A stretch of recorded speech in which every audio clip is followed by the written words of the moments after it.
자, 우리가 자전거를 타시면서 안장통을 이제 겪게 되는데요. 물론 저처럼 자전거를 오래 탄 사람도 때로는 안장통을 느끼곤 합니다. 여러분들이 완전하게 안장통을 해소할 수는 없어도 내가 어떻게 그 자전거를 타면서 이런 것들을 개선을 해 나가야 되는 그런 방법들을 조금만 알고 계셔도 이렇게 고통에서 조금은 자유로워지지 않을까 생각을 해보는데요.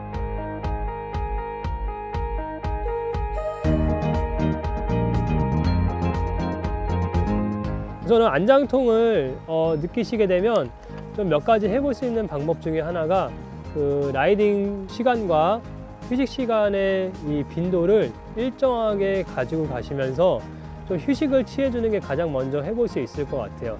여러분들이 휴식이 없이 그냥 계속 라이딩을 지속적으로 하게 되면 안장과 그다음에 손목, 그다음에 어깨, 목 이런 부분에서 통증이 하나씩 느껴지실 텐데요. 그런 것들을 조금씩 이완시키기 위해서 휴식 시간을 뭐 좀 규칙적으로 가져가시면서 좀 이완을 시켜주는 게 하나의 방법이 되실 수가 있을 것 같고요. 두 번째는 우리가 자전거를 타시면서 하나의 자세로만 너무 오래 타시게 되면 안장통을 또 직접적으로 느끼실 수가 있을 것 같아요.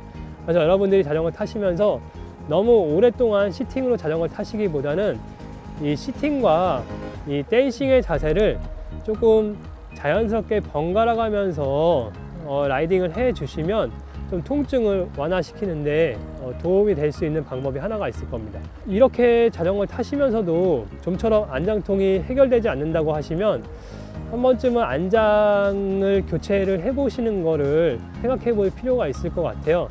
그래서 여러분들이 뭐 자골의 사이즈에 맞게끔 안장의 선택을 달리 하시거나, 그 다음에 우리가 흔히 알고 있는 이런 전립선 안장이라고 하는 것들, 그런 것들도 도움이 될 수 있을 것 같아요. 여성 라이더들 같은 경우는 남성분들이 쓰는 안장을 선택해서 사용하시는 것보다는 그런 여성 신체에 특화된 그런 안장을 선택해서 사용해 보는 것도 도움이 될 것 같고요.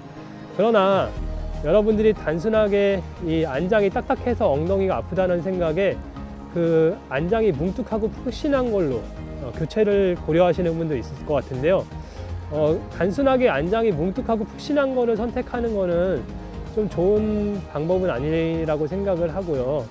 여러분들이 제가 앞에서 설명드린 것들 한 번씩 이렇게 적용을 해 보시면서 본인에게 맞는 걸로 뭐 통증이 완화가 된다면 그게 가장 좋은 방법이 될 거라고 생각을 해봅니다.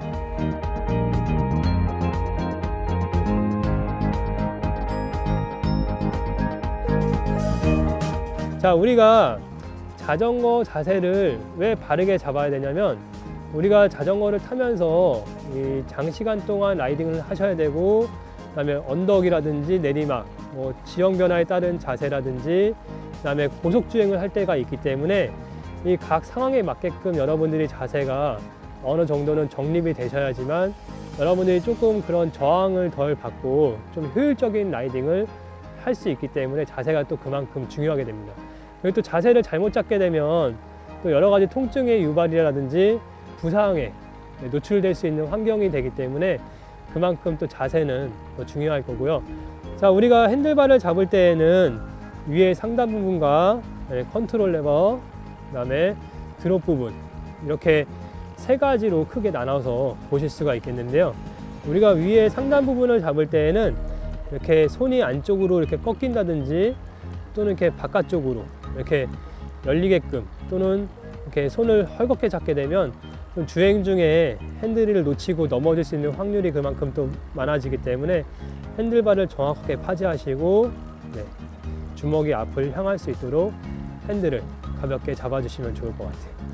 자, 그 다음에 우리가 앞에 컨트롤 레버를 잡을 때는 이렇게 잡으시는 분도 계실 텐데, 가능한 한 이렇게 컨트롤 레버 끝쪽에 정확하게 위치를 시켜서 핸들을 잡아주시고, 그 다음에 내가 언제라도 변속이라든지 브레이크 제어가 가능하도록 여러분들이 앞쪽을 정확하게 밀착을 시켜서 파지를 해주시는 게 더 좋을 것 같습니다.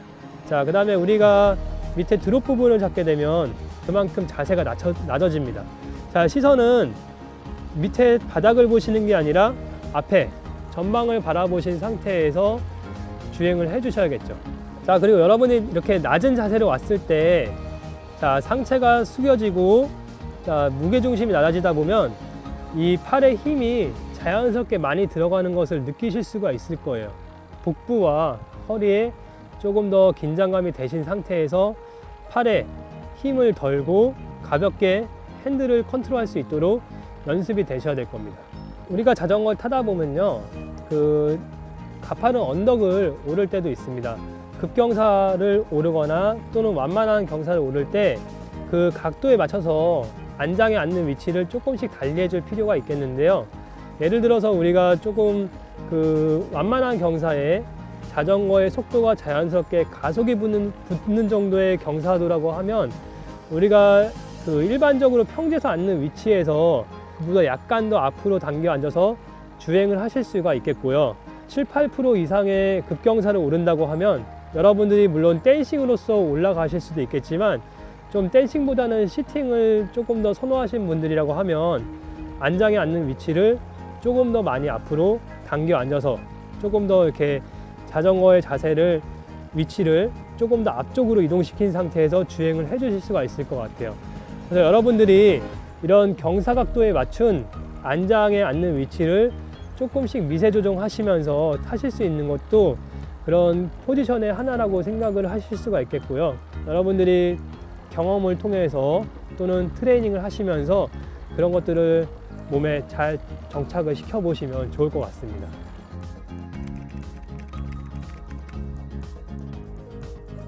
평지와는 반대로 자세가 낮은 것보다는 자세가 약간 좀 높은 위치에 있는 게 좀 호흡이라든지 페달링을 좀 이렇게 지속적으로 해 나가시는데 도움이 되실 것 같고요. 뭐 그런 부분에서는 핸들바의 상단 부분이라든지 그다음에 후드, 컨트롤 레버 부분을 잡고 자세를 취해 주시는 게 조금 더 좋을 것 같습니다.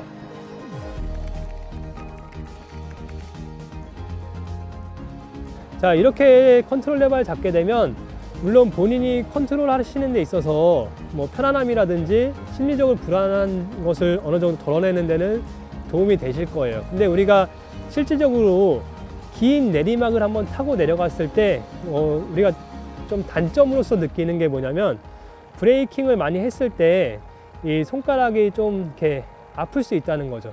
이 드롭을 잡았을 때 물론 자세는 낮아질 수 있지만 그만큼 브레이크 레버를 컨트롤할 때 적은 힘으로 브레이킹을 할 수가 있기 때문에 여러분들이 앞서서 손가락에 통증을 느꼈던 것들을 줄이면서 긴 내리막을 타고 내려갈 때 아무래도 좀 좋겠죠. 여러분들이 일정 기간 동안은 적응의 시간도 필요하실 거고요. 또는 내가 이런 것들을 극복하기 위해서 좀 자세를 변화시켜 보는 그런 시간도 더러 필요하실 텐데요. 어쨌든 이러한 과정들이 뭐 다 자연스러운 것들이기 때문에 이러한 과정을 잘 극복하시면서 또 자전거를 열심히 즐기시다 보면은 여러분들도 좀 이런 것에서 자유로워지면서 여러분들이 더 멋진 사이클링을 즐기면 더 좋겠죠.